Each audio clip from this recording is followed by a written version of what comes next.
Assalamualaikum warahmatullahi wabarakatuh. Perkenalkan, nama saya Dian Lorenza dari Stikes IKIVA, kelas SF22B. Saya akan menjelaskan cara uji validitas dan reliabilitas menggunakan aplikasi Excel dan SPSS. Seperti yang terlihat di layar, ini data yang saya punya. Sebelumnya kita akan hitung totalnya dulu dengan menggunakan rumus SUM. Kita bisa blok aja dari pertanyaan nomor 1 hingga 15.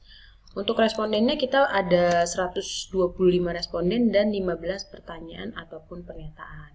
Kemudian kita drag aja sampai bawah. Oke, setelah didapatkan hasil, kita akan menghitung R hitungnya teman-teman menggunakan rumus Corel. Sama dengan Corel, lalu buka kurung. Bisa kita klik langsung fx-nya. Nih, di sini ada array 1. Array 1 itu kita isi dengan pertanyaan pertama untuk responden 1 sampai 125. Oke, kemudian untuk array 2 bisa kita isi dengan total ya teman-teman. Totalnya kita drag aja sampai ke bawah. Iya. Oke, untuk mengunci kita bisa klik tekan F4, lalu kita oke. Setelah data keluar, kita drag aja untuk 15 pertanyaan selanjutnya. Oke. Untuk R tabel, kita bisa lihat dari tabel produk momen. Nah, di sini kita menggunakan responden yang 125. Jadi kita di sini taraf signifikan yang 5% dan 1%. Untuk yang 125 ada yang 0,176 untuk yang 5% dan untuk yang 1%-nya 0,230. Kali ini saya menggunakan yang 5%, itu 0,176 ya. Jadi kita kembali lagi ke Excel, lalu kita isi 0,176. Kita drag lagi.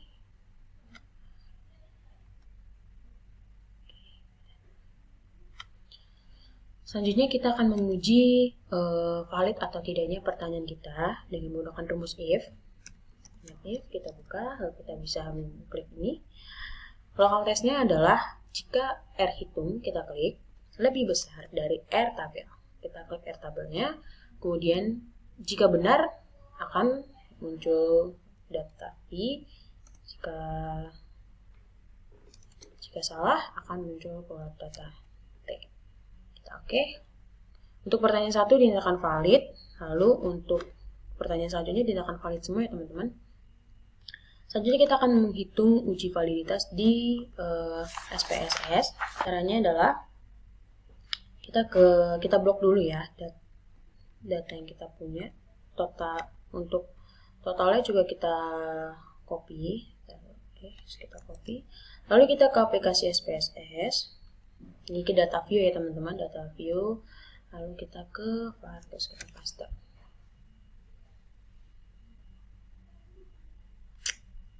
Oke, datanya udah keluar semua. Oke, setelah datanya muncul, kita ke variable view. Untuk namanya bisa kita ganti ya teman-teman. Kita ganti jadi untuk memudahkan kita mengganti nama, kita bisa klik Ctrl F, lalu ke bagian replace. Di sini file-nya itu kan kita var ya, 1, 2, 3. Kemudian replace-nya kita ganti menjadi huruf P. Terus gitu kita ganti replace all. Jadi secara place ganti. Oke, selanjutnya untuk kolom terakhir ini kita ganti menjadi total. Untuk menguji validitasnya kita ke data view lagi, kemudian ke bagian analyze, lalu ke bagian color rate, lalu bivariate. Oke. Kemudian kita blok ini dari A, kita variabelkan, lalu ini pastikan terchecklist, nanti kita cek oke. Nah, ini datanya yang hasil, datanya sudah keluar ya teman-teman. Oke, jadi teman-teman untuk Person correlation itu maksudnya adalah nilai korelasi hitung. Lalu untuk sig-nya itu adalah nilai signifikasi dan n adalah jumlah peserta. Di sini terlihat ya teman-teman jumlah pesertanya atau respondennya 125. Oke, untuk perbandingannya kita bisa lihat bahwa R hitung itu harus lebih besar dari R tabel baru dinyatakan valid. Tadi kita sudah menggunakan data produk momen yang ini taraf signifikan yang 5%, untuk itu adalah 0,176. Jadi data kita dinyatakan valid jika nilai R hitungnya lebih besar dari 0,176. Kita lihat lagi di sini teman-teman. Nah, Di pertanyaan pertama itu totalnya 0,449. Itu kan lebih besar dari 0,176, berarti dinyatakan valid. Kedua, itu hasilnya itu 0,326, lebih besar dari 0,176 dan seterusnya.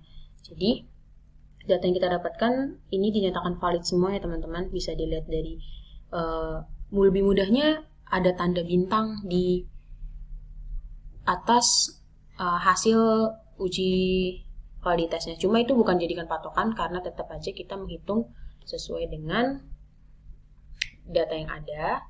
Kemudian kita juga bisa menggunakan nilai signifikannya. Untuk nilai signifikan dinyatakan valid jika di bawah 0,05. Sini kita lihat bahwa untuk ini hasilnya 0,00 ya teman-teman, berarti di bawah 0,05, lalu 0,0 lagi dan seterusnya. Oke, selanjutnya kita akan uji reliabilitas.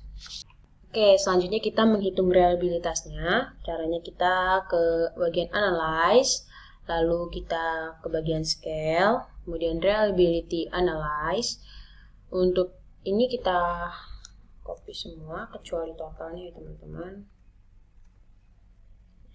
Oke, lalu kita pencet oke dan ting muncul datanya. Data yang kita dapat adalah 0, Oke, kita dapatkan hasil Crown Batch alfanya 0,669. Untuk berdasarkan data ini, menurut Guilford, koefisien reliabilitasnya itu yang kita dapatkan masuk ke dalam range 0,40 sampai 0,70, dalam masuk range sedang. Lebih itu saja penjelasan dari saya teman-teman. Mohon maaf bila ada kata-kata yang kurang. Sekian dan terima kasih. Assalamualaikum warahmatullahi wabarakatuh.